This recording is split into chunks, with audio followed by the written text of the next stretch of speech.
It's Friday! Yes! Love Fridays, don't you? Oh, we could just sit here and you could look at me and kind of be entertained because come on, look at me. I make everybody laugh. It's Friday, guys. We made it through. We get a long weekend. And speaking of the weekend, it's Memorial Day weekend. So, hey, Jesper. Hi, Carrie.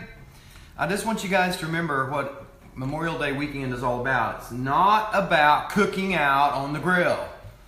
It's all about remembering the people that sacrificed their lives for our freedom and for giving us the life that we enjoy here in America. And my grandpa, who I called Papa, he fought in World War II and was wounded and then came home.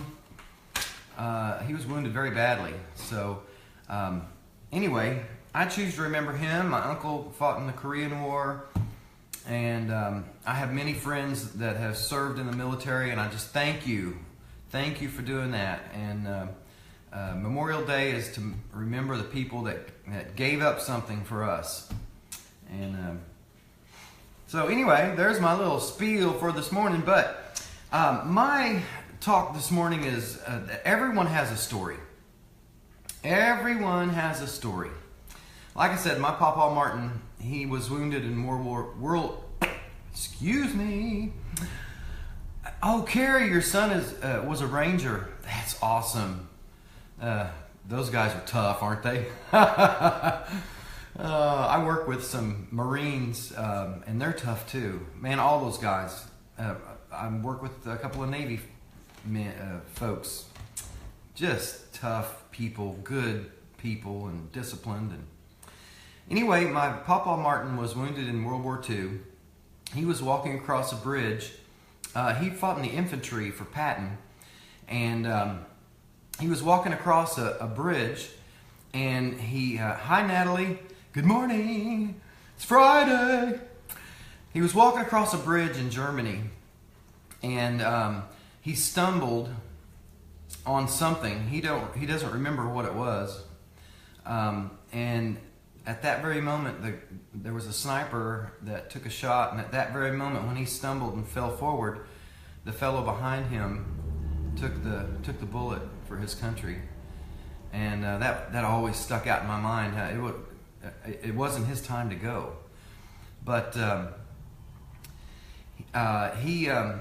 he was wounded with shrapnel. He carried the shrapnel in his arms. You could, if once in a while, you could always see the lumps where the shrapnel was, and so he carried that with him for all his life. And he was such a jolly, jovial person. He never talked too much about it, but I just appreciate him so much. Even when he was wounded very badly, and my granny flew over to Germany to be with him, and he was really seriously wounded. And but anyway, he came back and became and lived a life. He was a good Christian man and had a business, and it's just that was his story. And then my dad's cousin, he was also in World War II in the Pacific region, and was captured in the Philippines, and was part of that death march, the very famous death march, and that was his story. Although he never spoke of it because it was so traumatic. Hey, my mother has a story. She suffered with polio as a child, and then there was, of course, the vaccine was discovered, and she was healed. And my wife has a story too. She grew up in extreme poverty, and as a little girl was in a terrible car accident, and she recovered, and she's got a story too. So why am I going through all this stuff? Hi Nikki, hey Brian. Everyone has a story. Everyone has a story, guys. And so there's two lessons. there's two lessons I'd like to leave us with. You have a story. You have a story, and it's important, and it's impactful. And we all have a story, and you can do one of two things with your story. Because I know there's a lot of stories out there that are much more tragic than mine. I'm so blessed. I've been so blessed. I mean, I went through a divorce and had some pain and, things like that. But many of you have way huger stories, okay?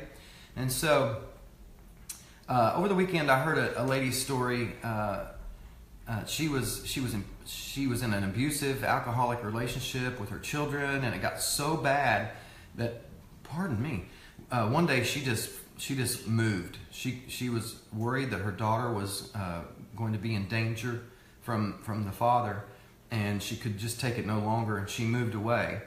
And she moved thousands of miles away where she knew no one, had no money, and these kids, and she lived on food stamps and welfare. And then what she did, her daughter was having medical problems, and she did whatever it took, and she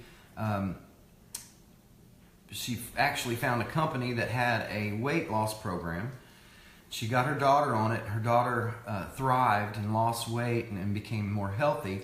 So this lady started selling this product. She didn't know what she was doing, but she started marketing this product and found the money. I think she borrowed the money to get involved, and she built a multi-million-dollar business because of her drive. And her story didn't kill her. In fact, she moved through all the nasty stuff, and on the other side was a huge life that she's currently living. So my point today is that your story can either kill you or it can make you great. And that's the first point. And so as you look at the obstacles that you've overcome or that are just ahead of you, hey Stephanie, hey Jason, you're the man, dude. As you look at your obstacles and you reflect on your story, maybe your story is going on right now. And so I want to encourage you, look, you're going to get through it. You can't go around stuff and under stuff and over stuff in life. You got to go through it. You got to go through the mess, and guess what? Something better is on the other side. So those of you that are really struggling right now, it's okay. You're building a huge story that may help somebody in the future. So your story can either kill you and ruin you, turn you into an alcoholic or a drug addict or just depressed person that needs to be institutionalized or whatever. Or you can just keep in the back of your mind, this is just something I'm going through. I'm going through this thing, dadgummit. I'm going to surround myself with people that can help me, and I'm going to get through it, and my story is going to be huge on the other side, and I'll be able to help other people when I get through it. And then the other part of having a story, guys, is it gives you compassion.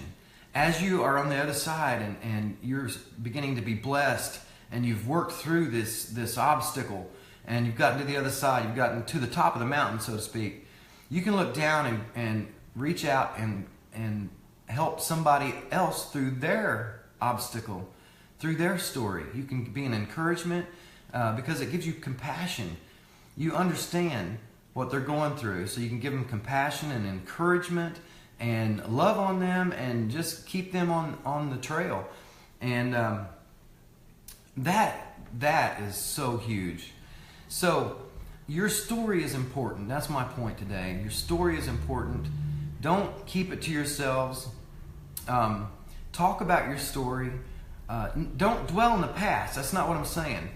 But use your story as a foundation for the great things that you've done, right? And the great things you're doing and the great things you're going to do. Let it be the foundation that you build a huge life on, okay? So we can either get killed or we can kill it. That's my point today. Your story is important. People need to hear your story. It's powerful, very powerful. Now, I'm not saying that we walk around and complain about the things we've been through. That's not what I'm saying, guys. I'm saying that we get through those things so that we can encourage others. All right, you know me. My message is always about encouraging and lifting up other people. And as we do that, we'll be lifted higher too. It's just a great way to live, guys. So anyway, don't let your obstacles kill you. Use them to get to greatness. All right. Hey, thanks for listening. Thank you guys for joining me and for all the positive comments. I love you guys.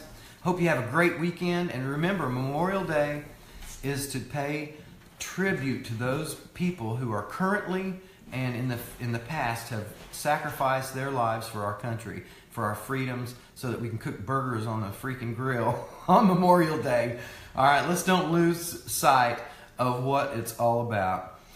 Remember somebody special this weekend and have a great weekend. Be sure to dream big and work hard and love large, guys. Love is what it's all about. Eat good food and take really awesome vitamins and be your best self now. And I will see you next week, probably on Tuesday. All right, love you. Bye.